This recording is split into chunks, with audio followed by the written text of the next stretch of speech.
The hallways of Meridian Tower were spotless by 5 in the morning. That was the rule. Before the first executive badge beeped at the lobby scanner, before the elevators filled with tailored suits and expensive perfume, before the coffee machines on the 14th floor began their familiar hiss, the floors had to shine. Every surface had to look like no human being had ever touched it. Daniel Mercer made sure of that. He had been doing it for 7 months.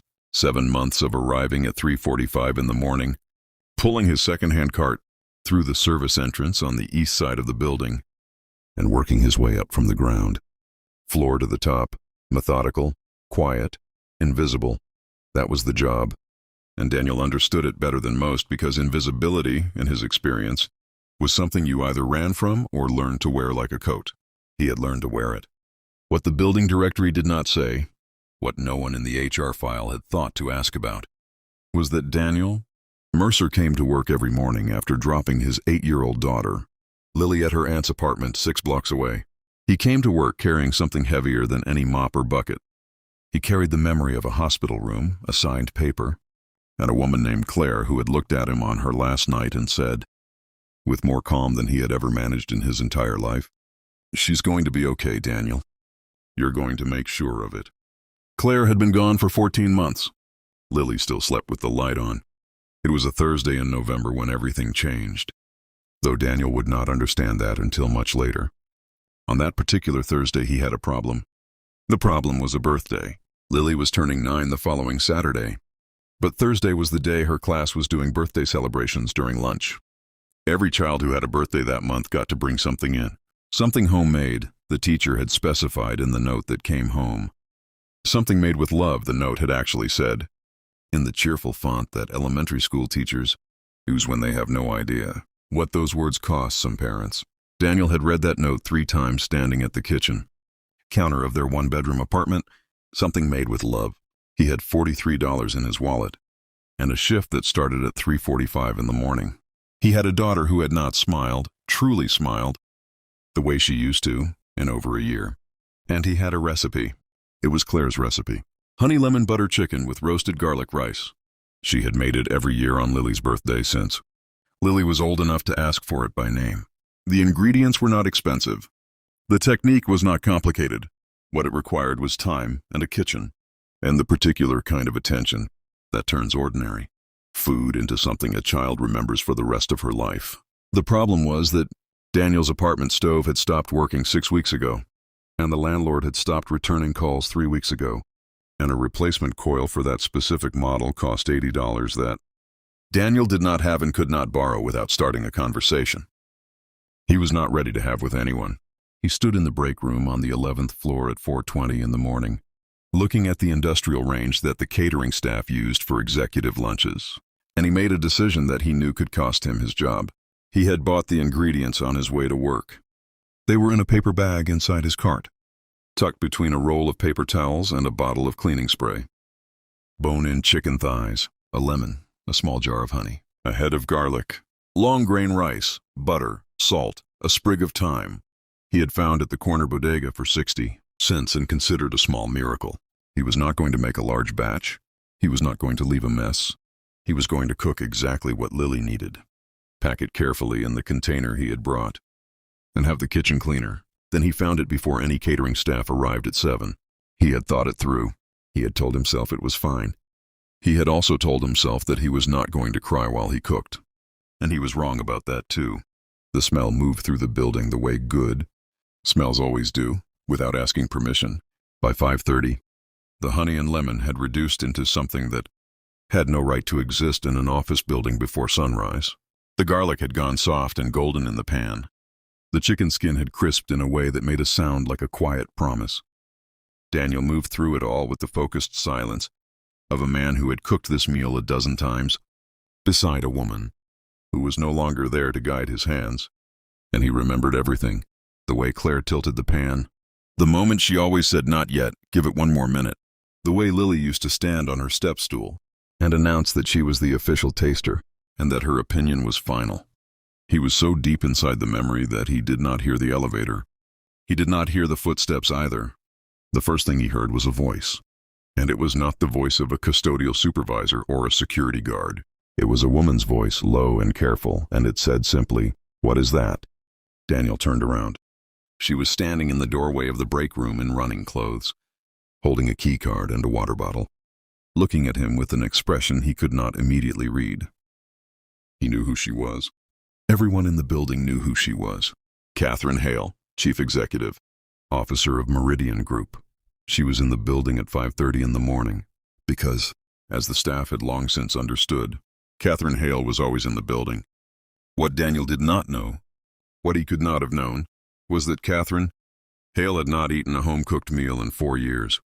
He did not know that she had grown up in a kitchen that smelled exactly like this one did right now.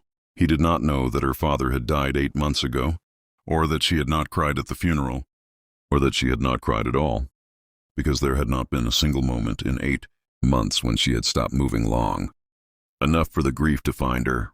He also did not know that she was about to fire him. "I can explain," Daniel said. "Please do," Catherine said, and she stepped into the room and sat down on the edge of a stool, like a person who intended to stay. He explained. He told her about the stove. He told her about the birthday. He was careful and factual, and he did not mention Claire because he had learned that mentioning Claire in certain moments had a way of undoing him in front of people. He needed to remain composed for her. He told her he would cover any cost, that he would leave the kitchen exactly as he found it, that he understood if she needed to let him go. Catherine was quiet for a long moment. She was looking at the pan. "How old is she?" she asked. 9 tomorrow. Well, Saturday. But the class thing is today. What's her name? Lily. Catherine nodded slowly. She set down her water bottle, and then she said something that Daniel had not expected. "Can I see the recipe?" He looked at her. "I don't have it written down," he said. "It was my wife's. I know it." Catherine looked at him then, really looked at him, and something in her face shifted in a way that she would not have allowed if she had been aware it was happening. "Your wife," she said. "She passed 14 months ago." The break room was very quiet. Outside, the city was beginning its slow gray brightening toward morning. The chicken was resting on the board, and the rice was almost finished, and the whole room smelled like something that belonged in a house, with a yard and a child's drawings on the refrigerator. "Keep cooking," Catherine said quietly. "I'll stay out of your way." She did not stay out of his way. She stayed on the stool and she watched him finish, and she did not speak very much. And when she did, it was in small questions that felt less like interrogation and more like someone trying to hold onto a moment they were not ready to let go of. She asked how long he had been doing this, and the cooking she meant, not the job. She asked what Lily liked besides this dish. She asked once about Claire, and Daniel told her 3 things: that Claire had been a nurse, that she had never burned anything in her life, and that she had believed, sincerely and without any irony, that food made with intention tasted different from food made without it. "Do you believe that?" Catherine asked. Daniel slid the chicken into the container carefully. "The way you handle something that matters." "I didn't used to," he said. "I do now." He packed everything up. He cleaned the kitchen. He did it the way he cleaned every surface in the building, with total attention, as if it deserved it. Catherine watched him the whole time. When he was done, she said, "Don't come in Friday." He went still. "I'm not firing you," she said quickly, reading his face. "I'm giving you Friday off, paid, so you can be at the school thing." Daniel looked at her for a moment. "I have a shift," he said. "I know. I'm the one who can change that." He did not say thank you immediately. He stood there with the packed container in his hands, and he did what people do when someone offers them something they did not know they needed. He looked somewhere else, at the middle distance, at a spot on the tile floor, while he collected himself. "Thank you," he said finally. "The garlic rice," Catherine said, standing up. "My father used to make something like that. Different recipe. Same smell." She paused. "I haven't thought about that in a long time." She picked up her water bottle. She walked toward the door. Then she stopped and turned back. "Mr. Mercer," she said, "tell Lily happy birthday." He told her. He was there on Thursday at 11:45, when the class gathered in the little multi-purpose room with the paper decorations and the tables pushed together, and he watched his daughter carry that container to the front of the room, and he watched her open it, and he watched her face when the smell hit her. Lily went completely still. Then she turned and looked at her father across the room, and her face did something complicated and enormous. And she walked straight to him, past the teacher, past her classmates, past all of it, and she wrapped both arms around his waist and pressed her face into his jacket and did not say anything at all. He held on to her. He held on with the kind of grip that has nothing to do with strength and everything to do with the specific terror of loving someone you cannot protect from everything. And he pressed his face into her hair and he said, so quietly that only she could hear, "Mom made this for you. I just followed her instructions." Lily laughed. It was a real one, the kind he hadn't heard in too long. The following Monday, when Daniel arrived at Meridian Tower at 3:45, there was an envelope waiting for him at the service entrance. Inside was a note on Catherine Hale's personal letterhead, short and without ceremony, the way she apparently did everything. There's a maintenance request filed for apartment 4C, 1180 Dunning Street. Stove coil replacement, fully covered, scheduled for Wednesday. KH, his address. She had looked up his address. Below that, in smaller writing, also, we're starting a staff kitchen access program. Proposal in HR by end of week. You'll be the first name on the list. Daniel stood in the service corridor and read the note twice.